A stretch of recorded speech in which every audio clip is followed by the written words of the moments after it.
Hello everyone. तो आज की क्लास में हम सेल साइकिल और सेल डिवीजन को जानेंगे, जिसे कोशिका चक्कर एवं कोशिका विभाजन के नाम से जाना जाता है। इससे पहले हमने सेल के बारे में पढ़ा था और सेल के बारे में हम एक बात अच्छे से समझ चुके हैं कि ये क्या होता है। किसी भी जीव की संरचनात्मक एवं क्रियात्मक इकाई होती है। और हम समझ चुके हैं कि संरचनात्मक का मतलब क्या है, कोई भी जीव जिसकी संरचना क्या हो रही है, कोशिका से हो रही है। दूसरा, क्रियात्मक इकाई, कोशिका के अंदर यानी जीव के अंदर जितनी भी जैविक क्रियाएं होती हैं वो कहाँ संपन्न होती हैं, कोशिका में होती है। तो इस वजह से हमने क्या बोला था, सेल को किसी भी जीव का स्ट्रक्चरल और वह फंक्शनल यूनिट कहा था। यदि आप आप भी अपने आसपास नज़र दौड़ाएं और उसका गहराई से अध्ययन करते हैं तो आपको दो ही चीज़ें मिलती हैं। वो है, एक तो मिलेगा आपको निर्जीव वस्तुएं और एक मिलेंगी आपको संजीव वस्तुएं। संजीव वस्तुओं के संदर्भ में आप देखेंगे तो उनका निर्माण होता है सेल से। कोई भी संजीव वस्तु हो, चाहे आप देखेंगे पेड़ पौधे हो, जीव जंतु हो, मनुष्य हो, उनका निर्माण किससे होगा, कोशिका से होगा, सेल से होगा। यदि आप निर्जीव वस्तु की तरफ आंख दौड़ाएंगे तो उनका निर्माण देखेंगे तो वो होता है एटम से, जिसे हम जानते हैं परमाणु। तो ये स्टडी तो हम फिजिक्स और केमिस्ट्री में करते हैं, इस स्टडी को हम किस में करते हैं, बायोलॉजी में। इन सब चीज़ों को मैं आपको बता चुका हूँ पहले भी। तो जीव क्या होता है, सेल से मिलकर बनाता है। और जीव में हमने जाना है कि पेड़ पौधे, जीव जंतु, मनुष्य सब इसी में शामिल होता है। अब हम ये भी जानते हैं कि हमारे पास क्या थे, दो वैज्ञानिक थे, एक थे स्लाइडन और एक थे स्वान। इन दोनों ने मिलकर क्या दिया था, कोशिका सिद्धांत दिया था। और इस सिद्धांत में इन्होंने क्या बताया था, कोई भी जीव है उसका निर्माण किससे हुआ है, कोशिका से। बट फिर जब लोगों ने इनसे ये सवाल करना स्टार्ट किया कि हम मान लेते हैं कि प्रत्येक जीव का निर्माण किससे हुआ है, कोशिका से तो हुआ है, पर जो नई कोशिकाएं हैं उनका निर्माण कैसे हो रहा है, तो वो ये बताने में असमर्थ थे। फिर बाद में एक नए वैज्ञानिक आए थे जिनका नाम था रुडोल्फ विर्चो ने फिर बताया कि ये बात सत्य है कि जो कोई भी जीव है उसका निर्माण किससे हो रहा है, कोशिका से हो रहा है। और जो मनुष्य के अंदर या किसी भी जीव के अंदर जो नई कोशिकाएं बन रही हैं वो अपने उसके पूर्व में स्थित पुरानी कोशिकाओं से ही उसका क्या हो रहा है, निर्माण हो रहा है। मतलब पुरानी कोशिकाओं से निर्माण कैसे हो रहा है कि पुरानी कोशिकाएं क्या हो रही हैं, विभाजित हो रही हैं, डिवाइड हो रही हैं और अपने जैसी नई कोशिकाओं को बना रही हैं। जैसे एक ये सेल है, ये क्या करता है, डिवाइड होता है और अपने जैसे दो सेल का क्या करता है, निर्माण करता है। तो ये क्या हो जाएंगी, नई कोशिकाएं हो जाएंगी और ये क्या हो जाएंगी, पुरानी कोशिकाएं। तो विर्चो ने बताया कि जो नई कोशिका है ये क्या है, नई कोशिकाएं, ये दोनों क्या है, नई कोशिकाएं, ये अपने पूर्व में स्थित पूर्ववर्ती कोशिकाओं से क्या हो रही हैं, उत्पन्न हो रही हैं। तो इसके पूर्व में किधर होगा, इसके पूर्व में या कहीं इसका प्राचीन रूप क्या होगा, इधर की तरफ होगा। तो ये क्या हो रही है, अपने पूर्ववर्ती यानी पूर्ववर्ती सेल क्या हो जाएगा, ये सेल हो जाएगा। इसी से क्या हो रही है, इसकी उत्पत्ति हो रही है। क्लियर। तो यहाँ देखेंगे इस चैप्टर के अंदर हमें जो पढ़ना है वो सिर्फ इस यहाँ से लेकर यहाँ तक की स्टडी को ही पढ़ना है। और फिर भी देखेंगे कि ये चैप्टर कितना लेंथी हो जाता है। और इसमें एक चीज़ आप याद रखेंगे, इसमें हम जो वर्ड यूज़ करेंगे, टर्मिनोलॉजी, हम इंग्लिश की टर्मिनोलॉजी ज़्यादा यूज़ करेंगे, क्योंकि यदि आप उसका हिंदी ट्रांसलेशन देखेंगे तो आपको याद नहीं हो पाएगा। जैसे आप बार बार देखेंगे प्रोफेस, मेटाफेस, एनाफेस, टीलोफेस, ये सब चीज़ों को देखेंगे ना, और इनकी हिंदी देखेंगे आप कि पश्चावस्था, मध्यावस्था, ये सब नहीं याद हो पाएगा और कन्फ्यूजन भी हो जाएगा। तो इस वजह से आप प्रोफेस, मेटाफेस, एनाफेस, टीलोफेस, कई बार तो एग्जाम में सीधा प्रोफेस, मेटाफेस, टीलोफेस, एनाफेस ऐसे ही लिखा जाता है। तो हम क्या करेंगे, इसी को लेकर चलेंगे, इंग्लिश की टर्मिनोलॉजी को लेकर चलेंगे और आसानी से आपको समझ में आ जाएगा। बड़ा टेक्निकल टॉपिक होता है ये और आसानी से इतना समझ में भी नहीं आएगा, पर मैं इसको फिर भी आपको पूरा डिटेल में इसको तोड़कर आराम से इसको समझाने का प्रयास करूँगा। पूरे सेल साइकिल और सेल डिवीजन के अंदर सिर्फ हमें यहाँ से लेकर ये कोशिकाएं दो कैसे बन रही हैं, इसके बीच की जो प्रोसेस हो रही है ना, यहाँ से लेकर यहाँ तक, ये जो बीच की प्रोसेस ये कैसे हो रही है, इसी को हमें जानना है। इसी को यदि हम जान लेते हैं तो हम सेल साइकिल और सेल डिवीजन को आसानी से समझ लेंगे। क्लियर। तो इसमें थोड़ा सा एक इंडेक्स बना लेते हैं कि हमें इसमें जानना क्या है। सबसे पहले तो हम जानेंगे कि ये सेल साइकिल क्या है, फिर हम जानेंगे कि सेल साइकिल और सेल डिवीजन क्या है, फिर हम जानेंगे कि कोशिका क्यों विभाजित होती है, इसका विभाजन क्यों होता है, फिर हम देखेंगे इसके क्या प्रकार हैं। तो आप समझते हैं कि आपने थोड़ा सा पहले तो भी सुना भी होगा नाम कि कोशिका में विभाजन 2-3 प्रकार का होता है।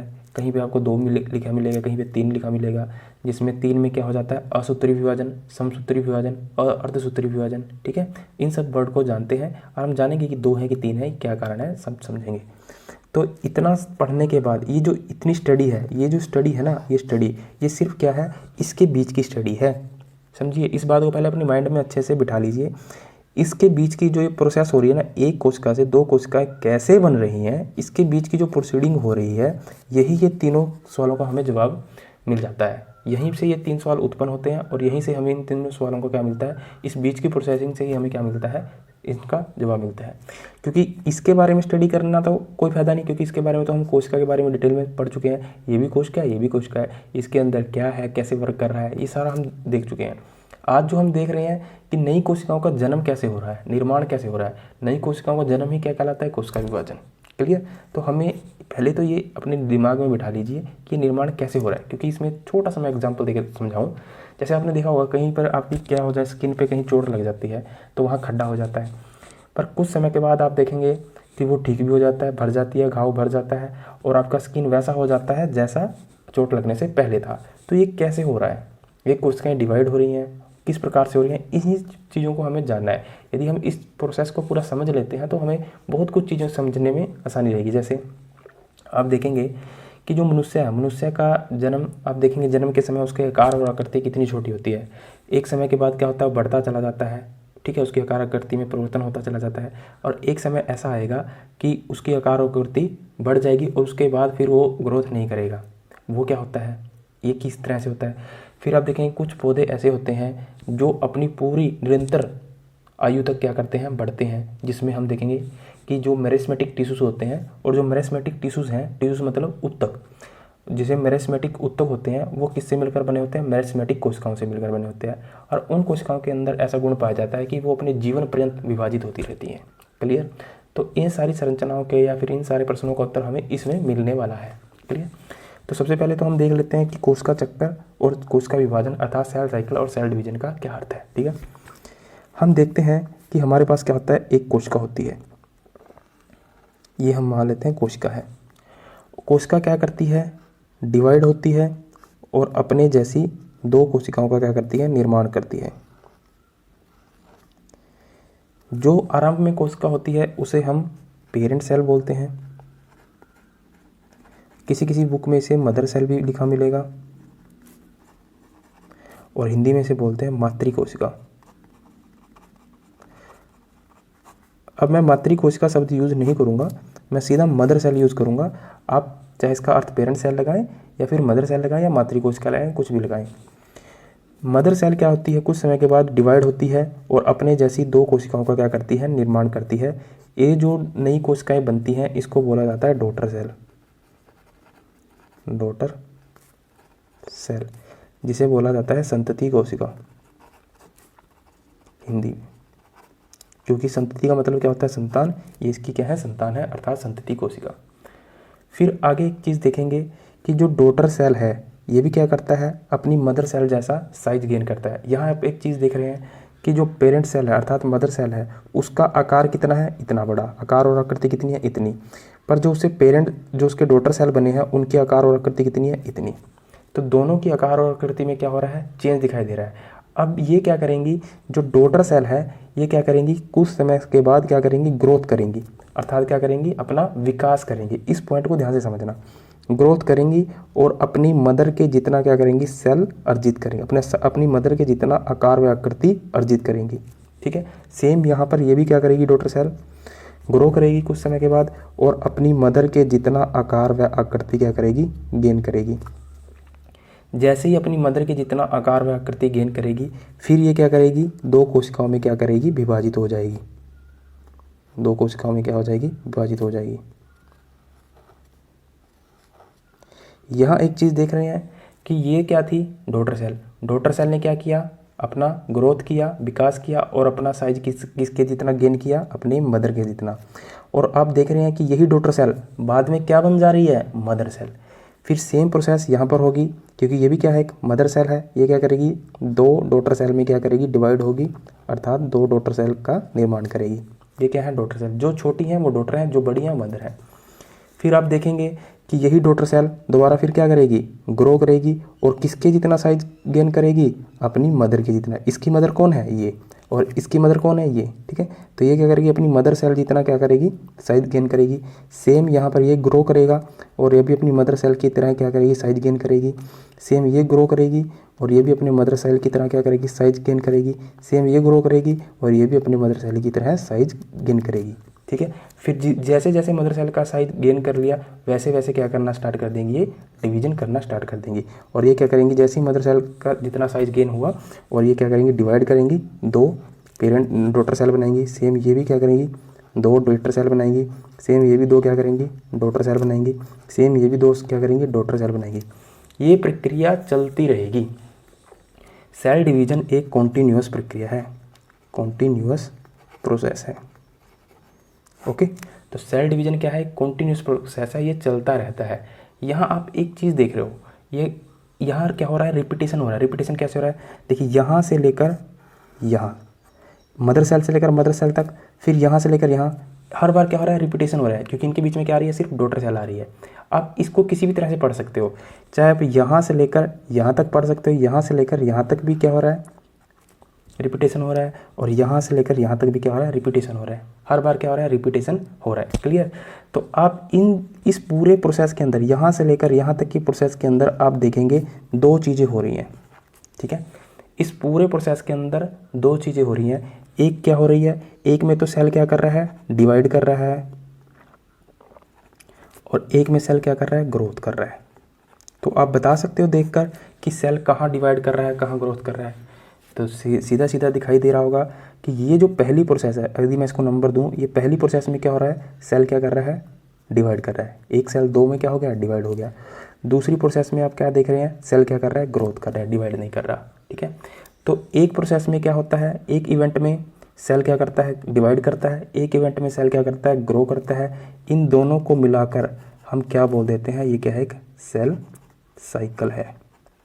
तो कोशिका चक्कर क्या होता है, कोशिका चक्कर के अंदर एक बार क्या करती है, कोशिका डिवाइड करती है, और एक बार क्या करती है, कोशिका ग्रोथ करती है। इन दोनों को मिलाकर हम क्या कहते हैं कि ये क्या है, एक सेल साइकिल है। और सेल साइकिल में क्या क्या शामिल है अभी हम आगे जानेंगे, अभी सिर्फ हमने सेल साइकिल का मतलब जानना है थोड़ा सा।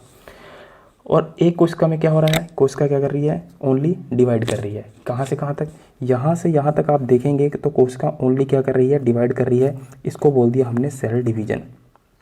तो यदि मैं आपसे पूछूं कि इनमें से कौन सा पार्ट छोटा है, कौन सा इवेंट छोटा है, कौन सा बड़ा है, तो आप सीधा दिखाई दे रहा होगा कि सेल डिवीजन जो प्रोसेस है वो क्या है, छोटी है, और जो सेल साइकिल है वो क्या है, बड़ी है। इसका मतलब क्या हुआ कि यदि मैं यहाँ पे लिखूँ सेल डिवीजन, सेल डिवीजन किसके अंदर आ जाएगा, सेल साइकिल के।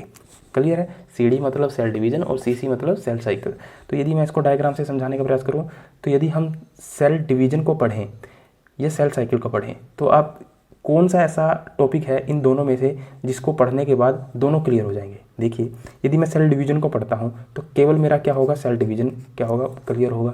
यदि मैं सेल साइकिल को पढ़ लेता हूँ तो सेल साइकिल के अंदर क्या आ रहा है, सेल डिवीजन आ रहा है। तो इसका मतलब क्या होगा, हम सेल साइकिल को यदि स्टडी कर लेंगे अच्छे से तो हम क्या करेंगे, सेल डिवीजन भी क्या कर लेंगे, पढ़ लेंगे। तो सेल डिवीजन सेल साइकिल का ही पार्ट है, ठीक है। पर दोनों में अंतर है। एक वो फेस है, एक वो इवेंट हो रहा है जिसमें सेल क्या कर रहा है, डिवाइड कर रहा है, जिसे हम सेल डिवीजन कह रहे हैं। और एक वो फेस है जिसमें सेल क्या कर रहा है, डिवीजन तो कर रहा है, डिवाइड तो कर रहा है, और उसके बाद क्या कर रहा है, ग्रोथ भी कर रहा है। तो ये दोनों प्रोसेस को मिलकर जो इवेंट बनता है उसे कहा जाता है सेल साइकिल। तो अब आपको सेल साइकिल और सेल डिवीजन का अर्थ मेरे हिसाब से समझ में आ जाना चाहिए। अब प्रश्न ये उठता है कि जो सेल डिवीजन है अर्थात कोशिका विभाजन है, क्या ये प्रक्रिया बहुत आसान है, क्या आसानी से एकदम से सेल विभाजित हो जाता है? नहीं, ये प्रक्रिया इतनी आसान नहीं है। इसको क्या करते हैं, हम पहले एक सामान्यता उदाहरण से समझते हैं और फिर हम उस उदाहरण को अपने सेल डिवीजन से जोड़ देंगे। कैसे, जरा समझना।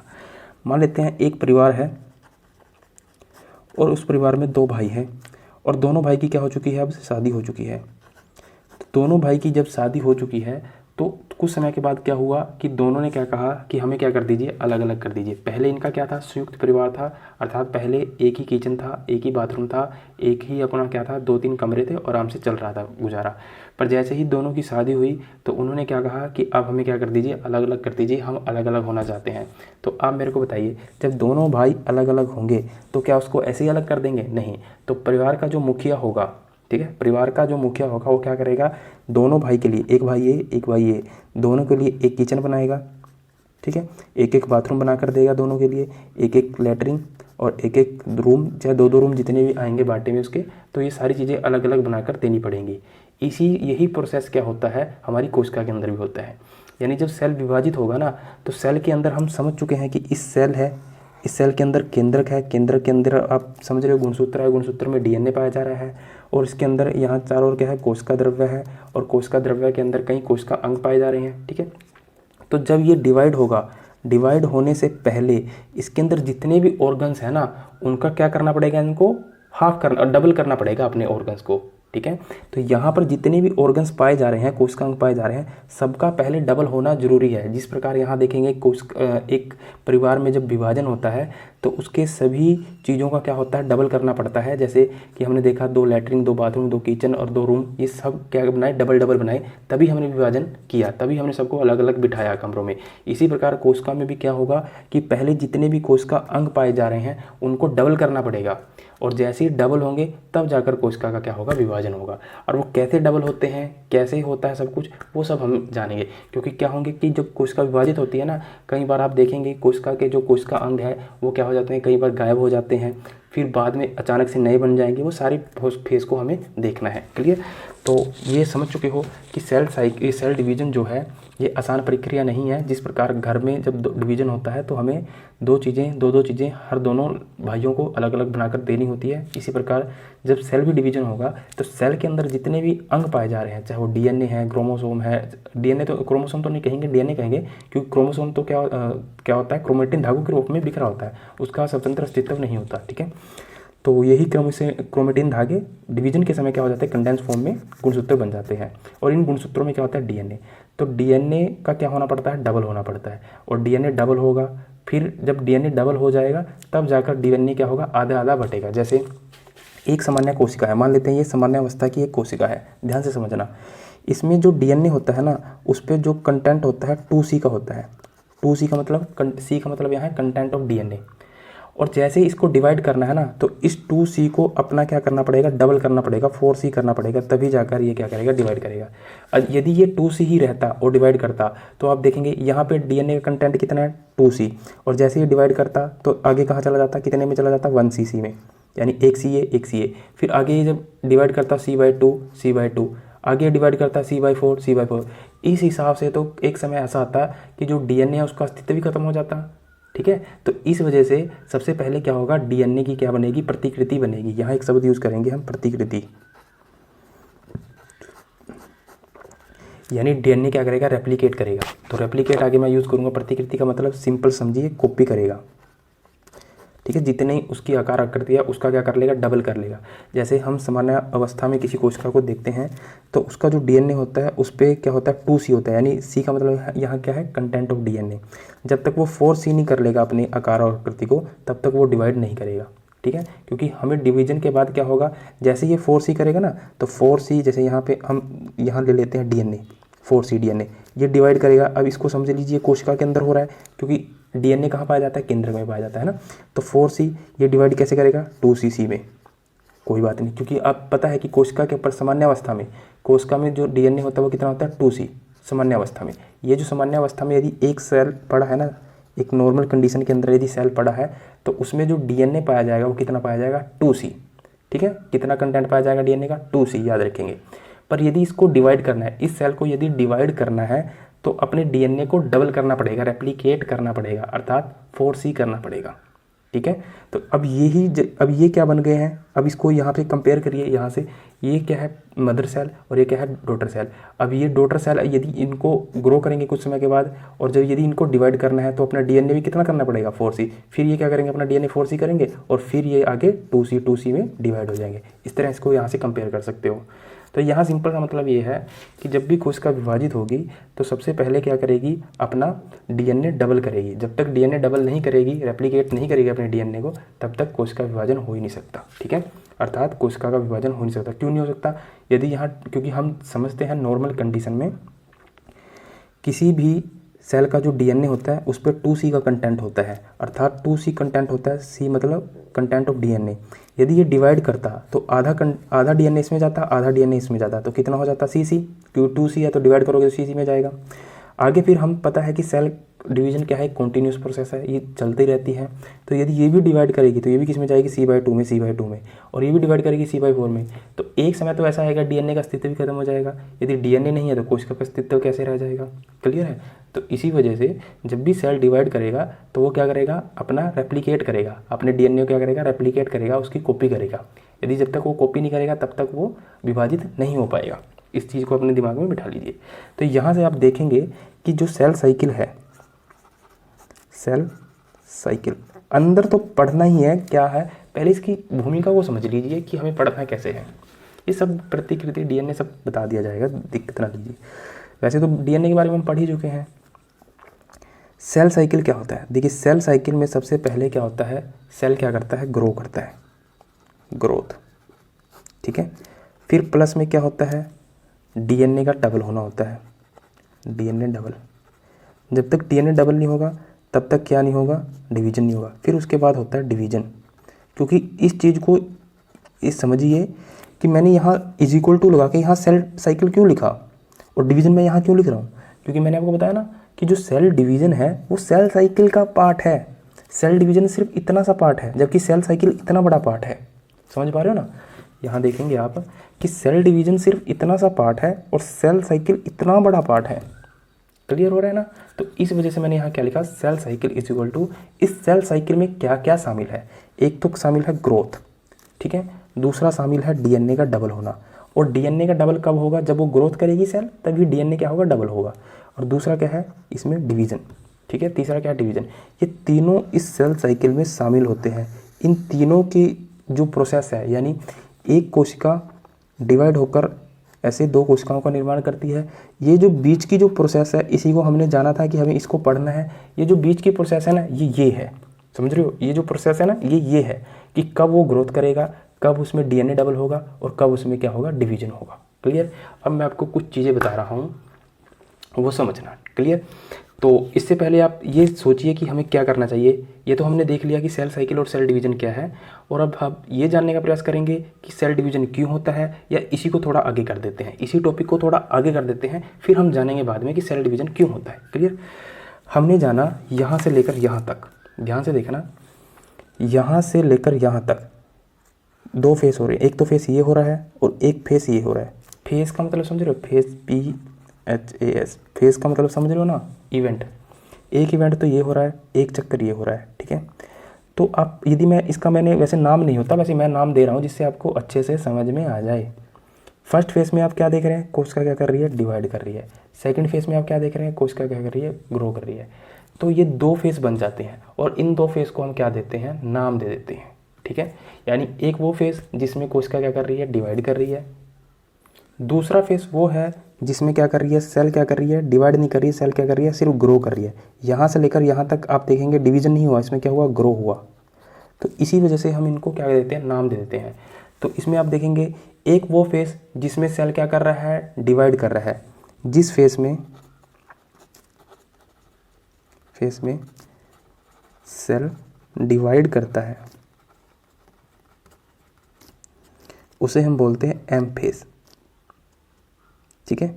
एम फेस अर्थात एम का मतलब क्या है, माइटोसिस, माइटोसिस।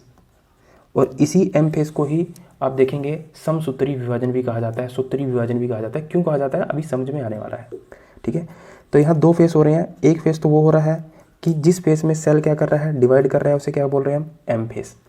उसके बाद आप देखेंगे जिस फेस के अंदर सेल क्या कर रहा है, ग्रोथ कर रहा है। एक फेस वो भी है ना जिसमें सेल क्या कर रहा है, ग्रोथ कर रहा है। देखिए यहाँ से लेकर यहाँ तक सेल डिवाइड नहीं कर रहा है, यहाँ से यहाँ तक क्या कर रहा है, सेल ग्रो कर रहा है। यहाँ साइज इतना है, यहाँ साइज क्या हो रहा है, अपनी मदर जितना साइज गेन कर रहा है, ठीक है। तो यहाँ से लेकर यहाँ तक सेल क्या कर रहा है, ओनली ग्रो कर रहा है। तो जिस फेस में सेल ग्रोथ करता है उसे बोला जाता है आई फेस, जिसे क्या बोला जाता है, इंटरफेस। क्लियर। अब दोनों की हिंदी जान लीजिए, फिर आपको, क्योंकि हिंदी मीडियम में है तो थोड़ा सा हिंदी पता होना चाहिए। बाकी आप याद क्या करेंगे, एम फेस और आई फेस। क्लियर। जो एम फेस है इसको बोला जाता है एम प्रावस्था, और जो आई फेस है जिसको क्या बोलते हैं, इंटरफेस। आई माने इंटरफेस, इसको बोला जाता है आपका अंतरा अवस्था। तो आप इन शब्दों को ना याद करें, एम प्रवस्था, अंतरावस्था, आप सीधा याद करें एम फेस और आई फेस। क्लियर। और ये अगर आप थोड़ा सा टेक्निकली ध्यान से देखेंगे, एम फेस और आई फेस एक्चुअल में है क्या, ये क्या है, सेल साइकिल ही तो है। कैसे है जरा समझना। जिस फेस में सेल्स ग्रो कर रहा है और डीएनए क्या कर रहा है, डबल कर रहा है, इतना फेस कहलाता है आपका आई फेस। ये कितना, इतना फेस क्या कहलाता है, आई फेस। और जिसमें सेल डिवाइड कर रहा है, यानी हमने यहाँ लिखा ना, जिस फेस में सेल क्या कर रहता है, डिवाइड करता है, उसे क्या कहा हमने, एम फेस। ठीक है। तो यदि मैं कहूँ कि सेल साइकिल और कुछ नहीं है, क्या है, आई फेस प्लस में एम फेस है। क्लियर हो रहा है कि सेल साइकिल क्या है, कुछ नहीं है, एम फेस और आई फेस है। अब मैं इसका थोड़ा सा आपको एक चित्र बनाकर दिखाता हूँ, एक समीकरण बना के दिखाता हूँ, क्योंकि उससे और आपको आसानी हो जाएगी समझना। ठीक है, इस चीज़ को ध्यान से समझना, ये बहुत इंपॉर्टेंट है। हम ये जान चुके हैं कि जो सेल साइकिल है इसमें दो फेस होते हैं, एक होता है आई फेस, एक होता है एम फेस। जिस फेस में सेल क्या करता है, ग्रोथ करता है, इसका मतलब क्या हुआ, आई फेस में मतलब क्या हुआ, ग्रोथ। और ग्रोथ में हम समझ चुके हैं डीएनए का डबल होना भी क्या है, शामिल है। जिस फेस में सेल ग्रोथ करता है अर्थात डीएनए डबल करता है, उसे क्या कहा जाता है, आई फेस। और जिस फेस में सेल क्या करता है, आपका डिवीजन करता है, डिवाइड करता है, उसे कहा जाता है एम फेस। क्लियर। तो एम फेस में सेल डिवाइड हो रहा है और आई फेस में क्या हो रहा है, ग्रोथ हो रहा है। आई और एम दोनों मिलकर क्या बना रहे हैं, सेल साइकिल बना रहे हैं। दोनों के मिलने से क्या हो रहा है, सेल साइकिल बना रहा है। अब जरा समझना इंपॉर्टेंट राज की बात, ये जो आई और एम है, इनके अंदर भी क्या देखेंगे आप, जब सूक्ष्मता से अध्ययन किया गया तो इनके अंदर भी हमें सब फेस मिले। सब फेस का मतलब इनके अंदर भी कुछ अवस्थाएं मिली, सब अवस्थाएं मिली। सब फेस का मतलब हुआ सब अवस्थाएं मिली। जैसे जो आई फेस है ना, एकदम से नहीं हो रहा है, क्योंकि आप देखेंगे कोश का विभाजन एकदम से होने वाली प्रक्रिया नहीं है, ये एक कॉन्टिन्यूस प्रक्रिया। और कॉन्टिन्यूस प्रक्रिया के अंदर एक चीज होगी कि आपको संक्रमण क्षेत्र पाया जाएगा ही पाया जाएगा। वो संक्रमण क्षेत्र जो मैंने शब्द यूज किया है ना, ट्रांसमिशन क्या बोलते हैं, संक्रमण क्षेत्र जो मैंने यूज़ किया शब्द, इस शब्द का अर्थ बहुत व्यापक है। इसको मैं आगे जोड़ के बताऊंगा कि इसका अर्थ क्या है। ठीक है, यहाँ सिर्फ अपना इतना समझे कि सेल साइकिल में सिर्फ दो फेस हैं, एम फेस और आई फेस। और जो ये अपना आई फेस और एम फेस है, इसके अंदर भी क्या होते हैं, इसके नीचे भी सब फेस पाए जाते हैं। क्लियर। यानी कहने का मतलब जो आपका सेल साइकिल है, यदि मैं यहाँ पढ़ाना चाहूँ, सेल साइकिल यहाँ पे बना के दिखाता हूँ, यहाँ से यहाँ। ठीक है, ये सेल साइकिल है। ठीक है, इसमें हम देखते हैं दो फेस हैं, एक तो है आपका आई फेस, एक है आपका एम फेस। उसके बाद हमने जाना कि जो आई फेस है ना और एम फेस है, इसके आगे भी क्या होते हैं, सब फेस होते हैं, इसी में शामिल होते हैं। आई फेस में होते हैं आपके 3 सब फेस, जिसे हम, वैसे तो 4 होते हैं, वो चौथा भी चलो लिख लेते हैं। एक होता है G1 फेस, एक होता है आपका S फेस, एक होता है आपका G2 फेस, और एक होता है G0 फेस, G0 बोलते हैं, G0 फेस। ठीक है, तो यहाँ आपने क्या जाना कि आई फेस में भी 4 सब फेस होते हैं, G1 फेस, S फेस और G2 फेस और G0 फेस। G1 फेस को बोला जाता है गैप 1 फेस, S को बोला जाता है सिंथेसिस फेस, जिसको हम बोलते हैं संश्लेषण फेस, और यहाँ देखते हैं आप G2 को बोलते हैं गैप 2 फेस, यहाँ G को बोलते हैं G0 फेस। क्लियर। और जो M फेस है, इस M फेस के अंदर भी क्या होते हैं, 2 आपके सब फेस पाए जाते हैं। एक होता है आपका साइटोकाइनेसिस, एक होता है आपका कैरियोकाइनेसिस।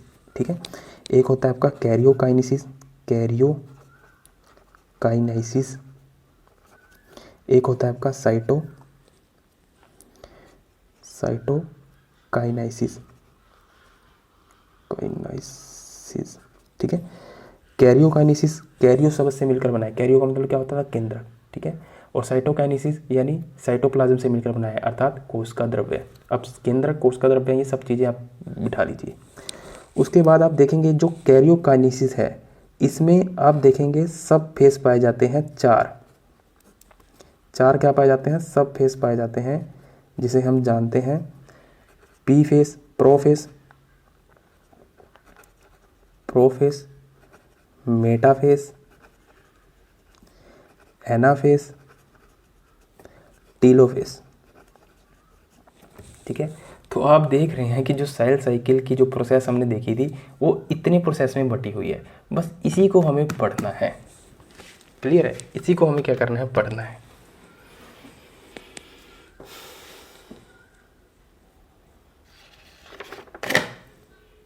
क्लियर है? तो आप देख रहे हैं सेल साइकिल में ये सारा चीज़ हमें क्या करना है? पढ़ना है।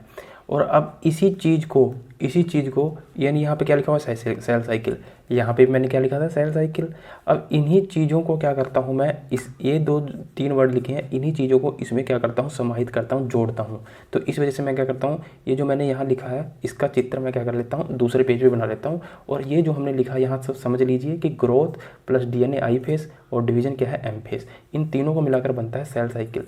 और ये कैसे इन तीनों से लिंक होता है उसको समझ लीजिए। और फिर हम देखेंगे कि जो इसके टाइप्स हैं वो कैसे होते हैं और कितने प्रकार के होते हैं। फिर इससे पहले हम जानेंगे टाइप से पहले कि ये क्यों विभाजित होता है। ठीक है? सेल डिवाइड क्यों करता है। हमें पता है कि सेल साइकिल किससे मिलकर बना होता है? 2 फेस से मिलकर बना होता है। एक होता है आई फेस, एक होता है एम फेस। ठीक है?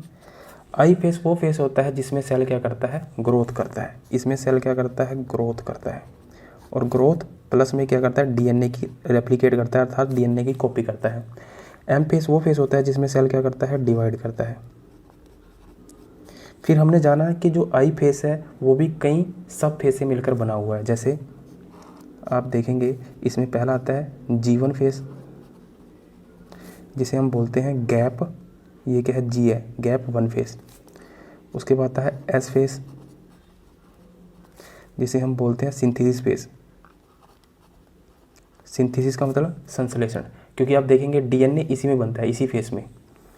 उसके बाद आप देखेंगे तीसरा फेस आता है G2 फेस, गैप 2 फेस, इसको गैप 2 बोलेंगे। और एक आता है आपका G0 फेस। G0 फेस इसको बोलते हैं शांत अवस्था। फेस का मतलब यहाँ अवस्था है। ठीक है? शांत अवस्था। उसके बाद आप देखेंगे जो एम फेस है उसको भी हम 2 सब फेसेस में डिवाइड करते हैं। वो 2 सब फेसेस क्या हैं? आप देखेंगे एक तो है आपका कैरियोनाइसिस और एक है आपका साइटोनाइटिसिस। कैरियोनाइसिस, एक है आपका साइटोकाइनेसिस। जहाँ पे भी कैरियो शब्द मिले और साइटो शब्द मिले समझ जाना। कैरियो का मतलब क्या होता है? केंद्रक। तो सीधी सी बात है, जिस फेस में केंद्रक का क्या होगा? विभाजन होगा। केंद्रक का जिस फेस में विभाजन होगा उसे कहा जाएगा आपका कैरियोनाइसिस। जिस फेस में आपका साइटो यानी कोशिका द्रव्य, अब कोशिका द्रव्य नहीं बताऊंगा क्या होता है क्योंकि इसमें पूरा खोल के बता चुका है। जिस फेस में कोशिका द्रव्य का विभाजन होगा वो कहलाएगा आपका साइटोकाइनेसिस। क्लियर है? अब हम देखते हैं कि जो आपका कैरियोनाइसिस है ना, कैरियोनाइसिस यानी केंद्र, जिस फेस में केंद्र का विभाजन होता है वो भी आगे आप देखेंगे उसमें 4 फेस होते हैं, 4 फेस पाए जाते हैं। क्लियर है? कहने का मतलब 4 फेस कैसे पाए जाते हैं? इसमें एक होता है आपका प्रोफेस, फिर आता है मेटाफेस, फिर होता है आपका एनाफेस, फिर आता है आपका टीलोफेस। टीलोफेस।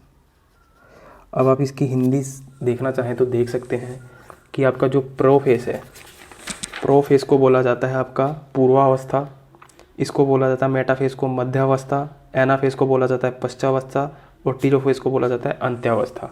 तो आप ये तो ना याद करें, सीधा याद करें PMT। ठीक है? PM एट, तो यहाँ से याद हो जाएगा PMAT। ठीक है? तो P का मतलब प्रोफेस, मेटाफेस, एनाफेस, टीलोफेस। आपको इसी क्रम में याद करना है, ये याद रखेंगे, इसी क्रम में होना चाहिए, क्रम नहीं इसका बदलना चाहिए। ठीक है? तो हमने देखा किसी भी सेल साइकिल में ये 2 फेस हैं, फिर उसके अंदर सब फेस हैं और इन्हीं सब फेस को मिलाकर बनता है सेल साइकिल। और हमने सेल साइकिल में पढ़ा था अभी कि जो आपका सेल साइकिल है उसमें क्या होता है? सेल क्या करती है? ग्रोथ करती है।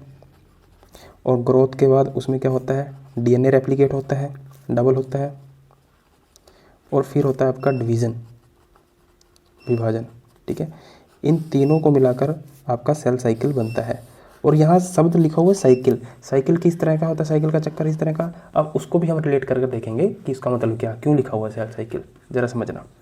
और मैं इसको क्यों बोल रहा था कि ये एक आपको क्रम में याद करना है, आगे पीछे नहीं याद करना, ये क्रम में याद करना है। ये फेस है, फेस का मतलब क्या है कि क्रम के अनुसार आ रहे हैं। पहले प्रोफेस आएगा, यानी पहले प्रोफेस पी अवस्था आएगी, फिर एम अवस्था आएगी, फिर आपका एन अवस्था आएगी, फिर टी अवस्था आएगी, ठीक है। क्योंकि यहाँ आप देखेंगे कई बार पेपर में आपका पी फेस, ये प्रोफेस ना लिख कर ऐसे पी फेस लिख देगा, यहाँ एम फेस लिख देगा, यहाँ ए फेस लिख देगा, यहाँ टी फेस लिख देगा शॉर्ट में, तो आप समझ जाएंगे इसका मतलब क्या है।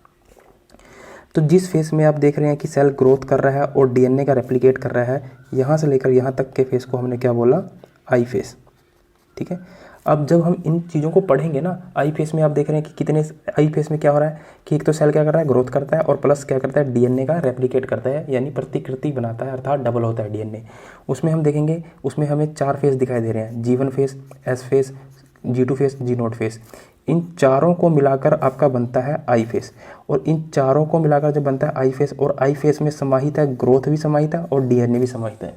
यानी जो आई फेस जो बना है उसके अंदर क्या हो रहा है कि सेल का ग्रोथ भी करेगा और उसमें क्या करेगा, डीएनए रेप्लिकेट भी करेगा, ठीक है। डीएनए का क्या होगा, रेप्लिकेट भी होगा, डीएनए रेप्लिकेट भी करेगा और सेल क्या करेगा, ग्रोथ भी करेगा। आगे जब हम इसकी पूरी इस स्टडी को पढ़ना है तो हम पूरा इसका चित्र बना कर देखेंगे कि किस तरह से ये ग्रोथ करता है और किस तरह से ये डिवाइड करता है। और जिस फेस में केवल क्या हो रहा है, डिवीजन हो रहा है, उसको हमने बोला एम फेस। तो एम फेस कितना हुआ, यहाँ से लेकर यहाँ तक। यदि मैं इसका अलग करना चाहूँ भाग, तो आप देखेंगे ऊपर वाला फेस आई फेस हुआ और नीचे वाला फेस आपका एम फेस हुआ। एम फेस में सारा कुछ शामिल है। एम फेस में हमने 2 सब फेस देखे, जिसमें एक तो वो फेस होगा जिसमें क्या होगा, केंद्रक का क्या होगा, डिवीजन होगा, क्लियर। और एक है आपका साइटोकाइनेसिस, यानी जिसमें कोश का द्रव्य का विभाजन होगा। फिर हमने देखा कि जो कैरियोकाइनेसिस है, इसके अंदर जब केंद्र का विभाजन होगा उसके अंदर 4 सब फेस पाए जाएंगे, ठीक है। वो क्या है, M phase, prophase, metaphase, anaphase, telophase, ठीक है। और ये क्रम में है। अब मैं आपको इसका पूरा प्रोसेस दिखाता हूँ कैसे होता है। जैसे जैसे यहाँ लिखा हो ना सेल साइकिल, से सेल साइकिल क्यों लिखा है, ये चक्कर कैसे बनता है, ठीक है। एक बात याद रखेंगे, जब भी कोशिका विभाजित होती है, जब भी सेल साइकिल होता है, उसके अंदर 95% भाग आपका आई फेस का होता है। आपसे पूछ सकता है कि सबसे बड़ा भाग कौन सा है, तो आप क्या कहेंगे, सेल साइकिल में आई फेस। सबसे ज़्यादा कोशिका देर इसमें रहती है, और 5% भाग होता है एम फेस में। आई फेस में आपका 95% भाग होता है और एम फेस में सिर्फ 5% भाग होता है। यानी सेल कितनी देर रहता है सेल साइकिल के अंदर, पूरा सेल एम फेस में 5% भाग रहता है, यानी 5% यानी 5% टाइम तक रहता है। यहाँ टाइम भी लिख सकते हो, 5% टाइम तक रहता है। और 90% टाइम जो अपना सेल है अपनी ज़िंदगी किस फेस में गुजारता है, तो आप कहेंगे आई फेस। यहाँ टाइम और ज़िंदगी कहना सही रहेगा ज़्यादा, कि कोई भी सेल अपनी 95% ज़िंदगी आई फेस में गुजारता है और कोई भी सेल अपनी 5% ज़िंदगी एम फेस में गुजारता है। अब इसको थोड़ा सा ध्यान से देखना कि यहीं से कन्फ्यूजन पैदा होने वाला है, जरा समझना। यहाँ जो शब्द लिखा हुआ है ना साइकिल, ये साइकिल चलती कैसे है, और ये जो शब्द मैंने कहा था ना कि ये क्या है, एक कि ये क्रमबद्ध प्रक्रिया, यानी एक सीरीज में चलेगी ये प्रोसेस, एक क्या होगी, क्रम में चलेगी, सीक्वेंस में चलेगी, बिना सीक्वेंस के नहीं चलेगी। और एक मैंने शब्द यूज़ किया था संक्रमण जोन। संक्रमण जोन का मैं आपको इसका चित्र बना के दिखाता हूँ कि कोश का जो सेल साइकिल है उसका चित्र कैसे बनता है और ये कैसे डिवाइड हो जाती है। हमें जाना है कि ये क्या है, कोशिका है, और सेल साइकिल का मतलब क्या हुआ, चक्कर। क्योंकि जब भी हम चक्कर समझते हैं तो चक्कर का मतलब क्या समझते हैं अपने माइंड में, ये वाला चक्कर, और होता भी यही है।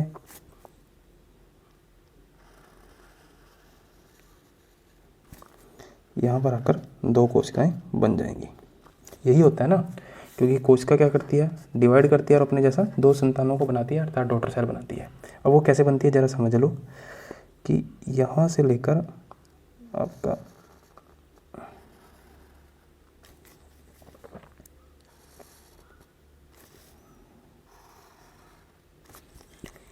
इसको मैं अलग पेन से बताता हूँ। यहाँ से लेकर कोशिका क्या हुआ, क्योंकि हम ये जो हमने यहाँ से पूरा ये चक्कर दिखाया ना, ये एक्चुअली कुछ नहीं है कि एक कोशिका डिवाइड होकर जब 2 कोशिकाएं बनाती है ना, इसके बीच की प्रोसेस को दिखाया है। ये समझ लीजिए, इस बीच की क्या कर रहे हैं, प्रोसेस को दिखा रहे हैं। तो यहाँ से लेकर यहाँ तक मैं दूसरे पेन से बना देता हूँ।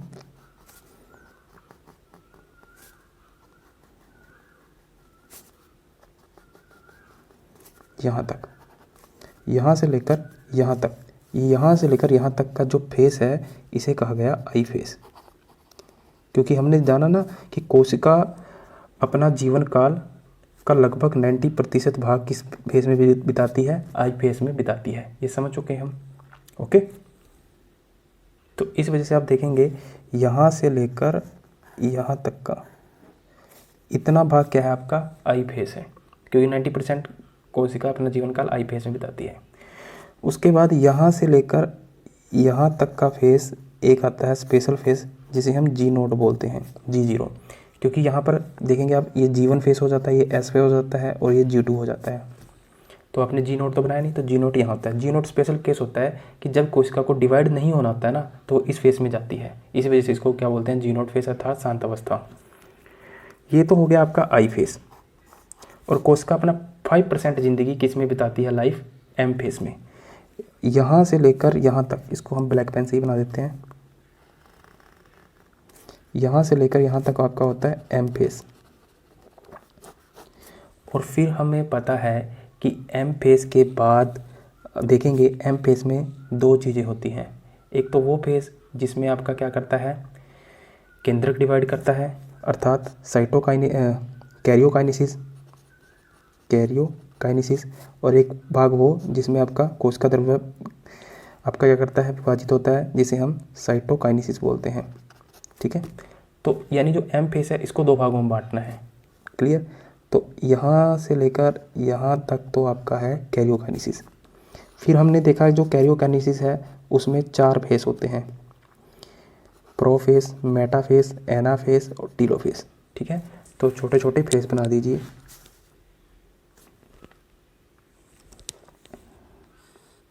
एक, 2, 3, 4, ये आपका प्रोफेज, ये मेटाफेज, ये एनाफेज, ये टीलोफेज। ठीक है, और यहाँ तक का जो भाग बचा, ये वाला जो भाग बचा यहाँ से लेकर यहाँ तक का, ये हो गया आपका साइटोकाइनेसिस।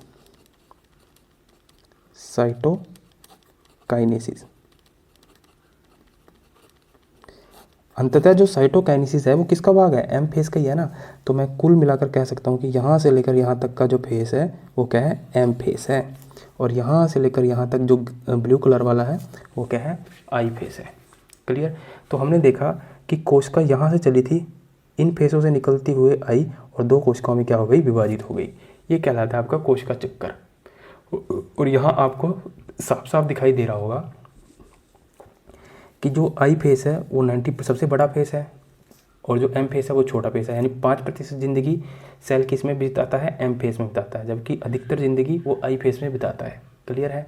अब हम देखेंगे जो मैंने यहाँ शब्द लिखा ना, देखिए कोई भी सेल जाएगा, एक चीज़ और डिवाइड कर दिमाग में बिठा लीजिए, जो मैंने शब्द यूज किया था ना यहाँ पे, एक तो हमने देखा था कि साइकिल क्या है, ये समझ चुके हैं। दूसरा हमने देखा कि ये जो हम पढ़ते हैं ये क्रम में होना चाहिए, जो लिखेंगे प्रोफेज, मेटाफेज, एनाफेज, टीलोफेज, एक क्रम में होना चाहिए। ठीक है, क्योंकि जो सेल साइकिल है ना वो यूनिडायरेक्शनल प्रोसेस है। यूनिडायरेक्शनल का मतलब अभी समझाता हूँ क्या होता है, यानी क्रमबद्ध रूप में होगा ये। जैसे कोई भी सेल जिसको डिवाइड होना है तो सबसे पहले कहाँ जाएगा, सबसे पहले G1 फेज में जाएगा। यदि मैं इसका क्रम बताना चाहूँ तो सबसे पहले ये सेल है, ठीक है, इसको यदि मान लेते हैं डिवाइड होना है, इसका क्या करना है, डिवीजन करना है, तो सबसे पहले ये कहाँ जाएगा, G1 फेज में। ठीक है, फिर ये किस में जाएगा, S फेज में, फिर ये किस में जाएगा, G2 फेज में। यहाँ से यहाँ तक इसके पास ऑप्शन होगा, यदि सेल को डिवाइड करना है, यदि सेल को डिवीजन करना है तो वो आगे फेज में जाएगा। यदि सेल को यहाँ से ऑप्शन आ जाता है सेल के पास, यदि उसे डिवीजन नहीं करना है तो वो सीधा G0 में जा सकता है। G0 में सेल का क्या होगा, डिवीजन नहीं होगा, यहाँ क्या होगा, विभाजन नहीं होगा। एक सेल था एक ही रहेगा। कई कोशिकाएं ऐसी होती हैं जो विभाजित नहीं करती, जिसमें हमने देखा RBC और प्लांट स्टीव सेल्स, और आपने हृदय कोशिकाएं देखी थी, हार्ट सेल, ये क्या करती हैं, डिवीजन नहीं करती। अब प्रश्न उठता है क्या ये कभी डिवीजन ही नहीं करती? नहीं, डिवीजन करती हैं, जब जरूरत होती है, जरूरत के अनुसार डिवीजन करती हैं। ठीक है, यदि RBC को जरूरत होगी तो जरूरत के अनुसार डिवीजन कर लेगी, और हार्ट सेल को जरूरत होगी डिवीजन के यानी आवश्यकता के अनुसार क्या कर लेगी, डिवीजन कर लेगी। ठीक है, हमने देखा कोई भी सेल जिसे डिवाइड करना है, अपनी यात्रा उसने यहाँ से शुरू की, पहले G1 फेस में गया, फिर S फेस में गया, फिर G2 फेस में गया। यहाँ से उसके पास ऑप्शन हो जाता है, यदि किसी कोशिका को डिवीज़न नहीं करना है, डिवाइड नहीं होना है, तो सीधा G0 फेस में जा सकता है। उसके बाद यहाँ से हम देखेंगे G2 फेस के बाद कवर करने के बाद उसे किस में जाना पड़ता है, प्रो फेस में। फिर आप देखेंगे मेटा फेस में, फिर देखेंगे एना फेस में, फिर देखेंगे आप टीलो फेस में। जैसे ये टीलो फेस वाला प्रोसेस ख़त्म होता है, फिर से कैसे कहाँ जाना पड़ता है, आप देखेंगे साइटोकाइनेसिस में। साइटोकाइनेसिस जैसे ही इस साइटोकाइनेसिस वाले भाग को क्रॉस कर लेता है, तभी सेल क्या हो जाता है, डिवाइड हो जाता है 2 भाग में। ये जो हमने देखा यहाँ से लेकर यहाँ तक की प्रोसेस, यही प्रोसेस है। और हमने जब जाना कि जो एक परिवार का जो घर होता है किसी व्यक्ति का, उसमें अगर 2 भाई हैं तो उनका यदि बंटवारा करना है तो सारी चीज़ें डबल करनी होती है। इन्हीं फेज़ के अंदर हमारे डीएनए डबल होंगे, इन्हीं फेज़ के अंदर गुणसूत्र डबल होंगे, और इन्हीं फेज़ के अंदर जितने भी ऑर्गन्स होंगे सब डबल होकर इन 2 कोशिकाओं में आ जाएंगे उतनी ही मात्रा में। क्लियर है। और हमने कहा कि ये क्रमबद्ध रूप में होना चाहिए। यदि कोई भी सेल पहले इस फेज़ से इस फेज़ में चला गया तो वो इस फेज़ से आगे जाएगा, इस फेज़ में नहीं आ सकता, पीछे वापस नहीं आ सकता, क्योंकि ये क्या है, एक यूनिडायरेक्शनल प्रोसेस है।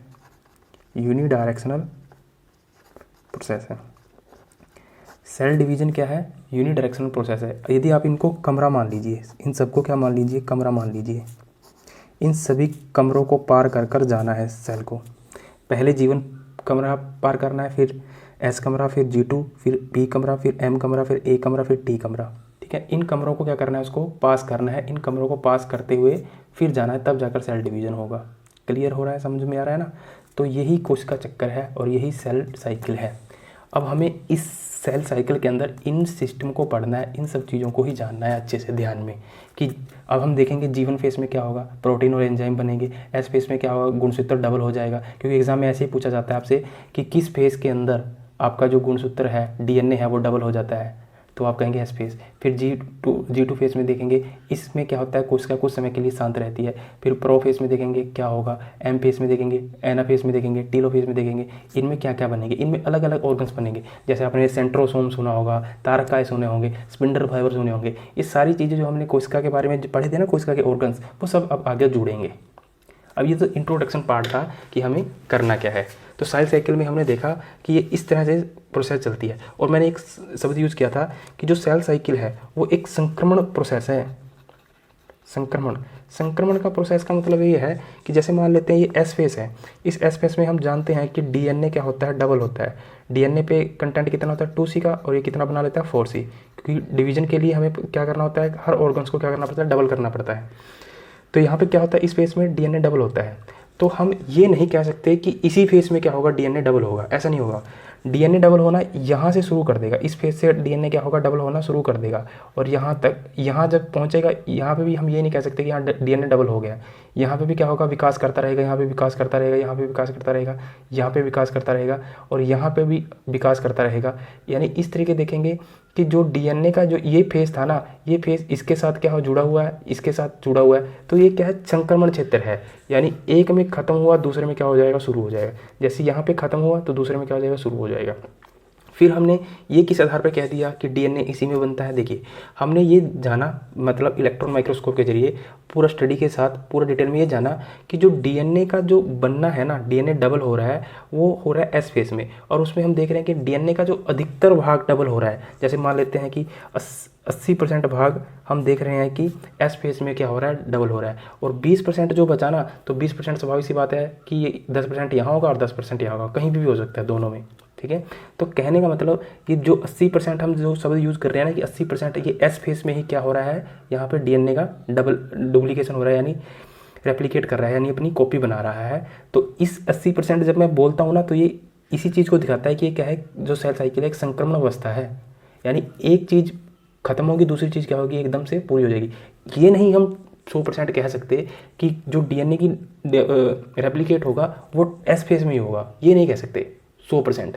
पर हम जब एग्जाम में अगर आपसे पूछा जाए कि डीएनए की प्रतिकृति किस फेज में होती है तो तब तो आप एस फेज कहेंगे। पर मैं इस शब्द को समझाने का प्रयास कर रहा हूँ कि संक्रमण, क्योंकि ये जो सेल साइकिल है संक्रमण अवस्था क्यों होती है, ट्रांजिशनल अवस्था क्यों होती है, ठीक है।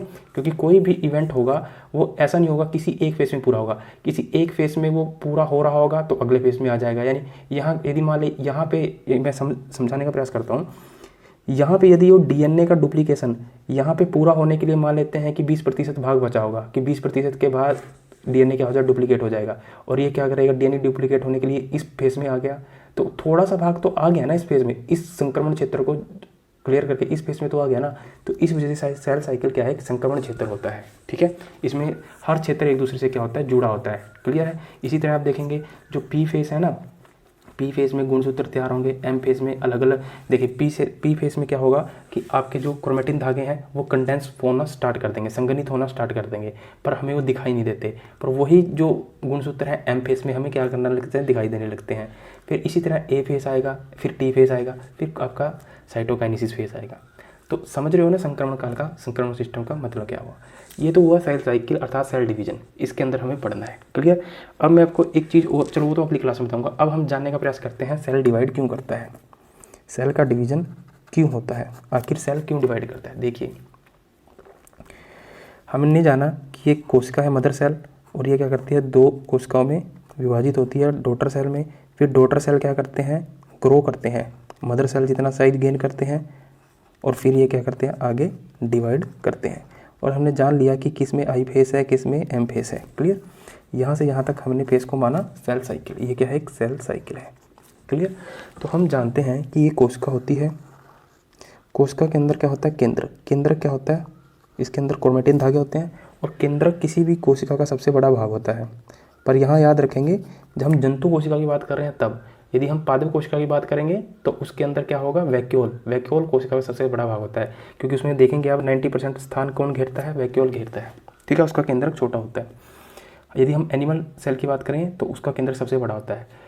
केंद्रक का काम क्या होता है, कंट्रोल करना।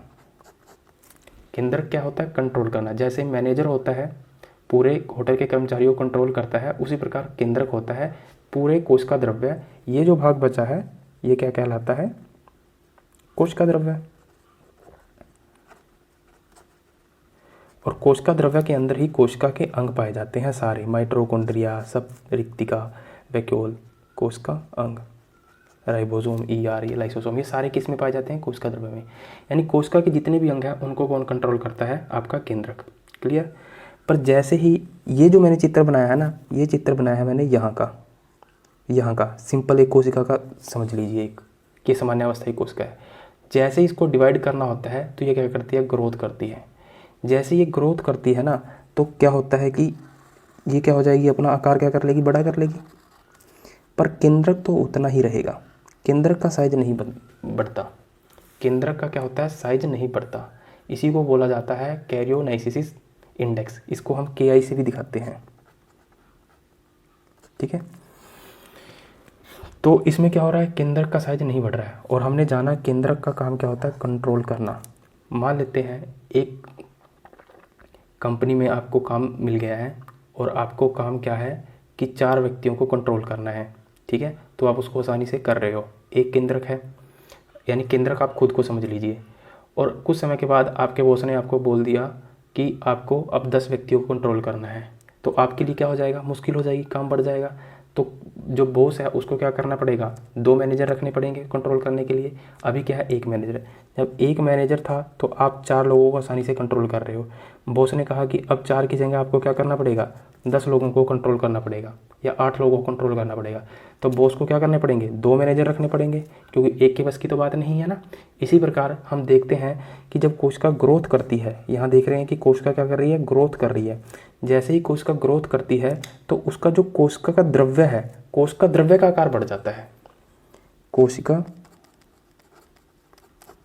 द्रव्य का आकार क्या हो जाता है, बढ़ जाता है। और जबकि केंद्रक का आकार क्या हो जाता है, केंद्रक छोटा हो जाता है। एक्चुअली केंद्रक का आकार छोटा नहीं हुआ, केंद्रक का आकार तो उतना ही हुआ, पर उसकी तुलना में पहले कोशिका का आकार क्या हो गया, बढ़ गया पहले की तुलना में। जैसे ही कोशिका का आकार बढ़ गया तो केंद्र का आकार क्या हो गया, छोटा हो गया। जैसे आप समझते हैं ना कि आप कहते हैं कुछ समय बाद कपड़े छोटे हो गए, एक्चुअल कपड़े तो नहीं छोटे हुए होते ना, कपड़े तो उतने होते हैं, आपका साइज बढ़ जाता है। सेम यहाँ पर केंद्र का साइज नहीं छोटा हुआ, कोशिका द्रव्य का आकार बढ़ चुका है। समझ रही है उस बात को, ठीक है। तो अब इसके लिए क्या हो गया, जिस प्रकार यहाँ 10 लोगों को कंट्रोल करने के लिए बोला गया तो एक व्यक्ति के लिए संभव नहीं था। सेम यहाँ कोशिका का द्रव्य जब बढ़ गया तो एक केंद्र के लिए मतलब आसान नहीं है कि एक केंद्र पूरे कोशिका द्रव्य को कंट्रोल कर पाए। तो अब क्या होता है, कोशिका डिवाइड करती है। इसी वजह से कोशिका क्या करती है, डिवाइड करती है और 2 केंद्रों का निर्माण करती है। और उसी में आप देखेंगे हमने क्या देखी, 2 चीज़ें, कैरियोकाइनेसिस और साइटोकाइनेसिस। तो कैरियोकाइनेसिस में वो फेज था जिसके अंदर क्या हो रहा था, कोशिका क्या कर रही थी, केंद्र को विभाजित कर रही थी। और साइटोकाइनेसिस वो भाग था जिसमें कोशिका द्रव्य का क्या हो रहा था, विभाजन हो रहा था, ठीक है। यदि आपसे पूछा जाए कि इसको KI इंडेक्स भी बोलते हैं, ठीक है, साइटोकाइनेसिस, कैरियोकाइनेसिस, ठीक है, ये इसी को बोला जाता है KI इंडेक्स। और इसको जब कोशिका द्रव्य बढ़ जाता है तो इसको क्या बोलते हैं, साइटोकाइनेसिस। साइट्रो लिख रहा हूँ मैं बार, ठीक है। तो यदि आपसे पूछा जाए कि जो कोशिका विभाजन है वो क्यों होता है, तो आप क्या कहेंगे कि जो KI इंडेक्स है वो तो क्या हो जाता है, कम हो जाता है। और जो आपका साइटोकाइनेसिस यानी CI इंडेक्स है वो क्या हो जाता है, बढ़ जाता है, ठीक है। ये 2 कारण है, इसी वजह से क्या होती है, कोशिका विभाजित होती है। क्लियर। और ये क्यों हो रहा है, क्योंकि केंद्रक छोटा पड़ जा रहा है। एक्चुअली केंद्रक छोटा नहीं पड़ जा रहा, कोशिका द्रव्य बढ़ जा रहा है और जिसकी वजह से केंद्रक छोटा पड़ जा रहा है। क्लियर। तो यदि आपसे पूछा जाए कि कोशिका का विभाजन क्यों होता है तो आप आराम से बता दोगे कि KI इंडेक्स क्या हो जाता है, कम हो जाता है। KI का मतलब कैरियोकाइनेसिस भाग क्या हो जाता है, कम हो जाता है। और साइटोकाइनेसिस क्या हो जाता है, बढ़ जाता है। इस वजह से साइटोकाइनेसिस भाग को यानी कोशिका द्रव्य को कंट्रोल करने के लिए केंद्र को क्या करना पड़ता है, विभाजित करना पड़ता है। जैसे ही केंद्र विभाजित होगा तो आप देखेंगे कोशिका ऐसे विभाजित हो जाएगी, एक केंद्र किस में आ जाएगा, एक केंद्र किस में आ जाएगा। और एक केंद्र कैसे विभाजित होता है, तो हमने देखा कि M फेज में 2 भाग है ना, M फेज के क्या है, 2 भाग, एक तो कैरियोकाइनेसिस और एक साइटोकाइनेसिस। तो कैरियोकाइनेसिस में केंद्र का विभाजन हो रहा है और साइटोकाइनेसिस में कोशिका द्रव्य का क्या हो रहा है, विभाजन हो रहा है, ठीक है। तो इस क्लास में हमने ये जाना कि कोशिका विभाजन कैसे होता है, सेल साइकिल क्या है और क्यों होता है। अगले भाग में हम जानेंगे इसकी क्या है, प्रकार क्या है, कैसे ये विभाजित होता है, ठीक है। तो एक चीज़ अगले भाग में हम देखेंगे इसके जो टाइप हैं कि जिसमें हम समसूत्री विभाजन, अर्धसूत्री विभाजन, ठीक है, असूत्री विभाजन, इन सब चीज़ों को पढ़ते हैं। उसको पूरा ध्यान से पढ़ेंगे क्योंकि चाहे कोई भी विभाजन होगा, चाहे समसूत्री विभाजन होगा, अर्धसूत्री विभाजन होगा या फिर आप कहेंगे असूत्री विभाजन होगा, जो भी विभाजन होगा ना कोशिका के अंदर, उसको इस फेस में तो निकलना ही पड़ेगा, ठीक है। चाहे असूत्री विभाजन हो चाहे समसूत्री विभाजन हो, उनको ये फेज तो क्रॉस करने ही पड़ेंगे। और ये फेज क्या है, ये वाला फेज क्या है कि हमने जाना कि एक कोशिका विभाजित होकर 2 कोशिकाएं बना रही है ना, यहाँ से लेकर यहाँ तक का जो फेज है वो यही है। इस फेज से तो निकलना पड़ेगा, वो अगली क्लास में आपको डिटेल में बता दूंगा। अभी दिमाग में बैठ गया होगा कि कोशिका चक्कर और कोशिका विभाजन क्या होता है।